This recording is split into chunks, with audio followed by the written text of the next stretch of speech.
आप जानते हैं कि भारत में एक ऐसा शहर भी है जहां आज भी किसी राजा, मुख्यमंत्री या प्रधानमंत्री की हुकूमत नहीं चलती। एक ऐसा दरबार जहां साक्षात मृत्यु के स्वामी महाकाल विराजते हैं। आज के इस वीडियो में हम आपको ले चलेंगे अवंतिका नगरी यानी उज्जैन के उस अलौकिक सफर पर, जहां की भस्म आरती से लेकर दक्षिण मुखी ज्योतिर्लिंग के रहस्यों तक हर कण में शिव का वास है। चलिए जानते हैं उज्जैन के राजा महाकालेश्वर मंदिर की वो अनसुनी गाथा जो हजारों सालों से भक्तों को अचंभित कर रही है। नमस्कार, मैं हूं राधा प्रिया और आप देख रहे हैं भारत एक्सप्रेस। आज इस वीडियो में कहानी उज्जैन के महाकालेश्वर मंदिर की। 12 ज्योतिर्लिंगों में से उज्जैन का महाकाल मंदिर एकमात्र ऐसा ज्योतिर्लिंग है जो दक्षिण मुखी है।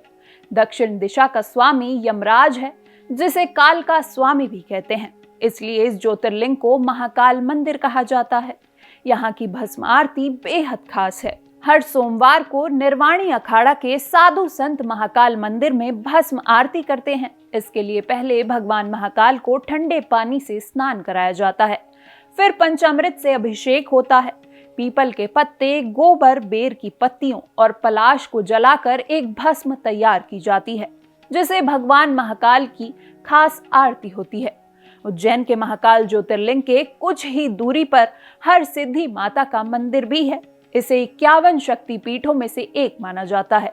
ज्योतिर्लिंग और शक्तिपीठ के इतने करीब होने की वजह से इस मंदिर का महत्व और भी ज्यादा बढ़ जाता है।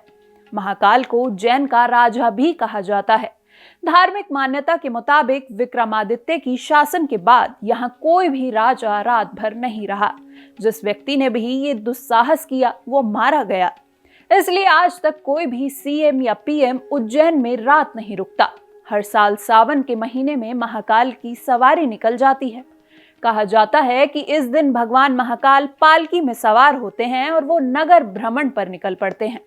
महाकाल पालकी में सवार होकर शिप्रा नदी के तट से यात्रा शुरू करने के बाद उज्जैन भ्रमण कर वापस मंदिर लौट आते हैं।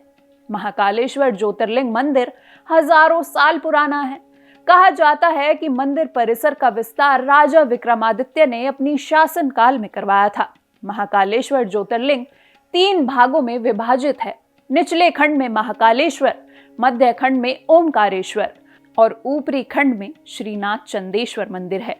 श्रीनाथ चंदेश्वर मंदिर के दर्शन केवल नाग पंचमी के दिन ही होते हैं, जिसके कारण नाग पंचमी के दिन भक्त दूर दूर से नाग चंदेश्वर शिवलिंग के दर्शन करने आते हैं।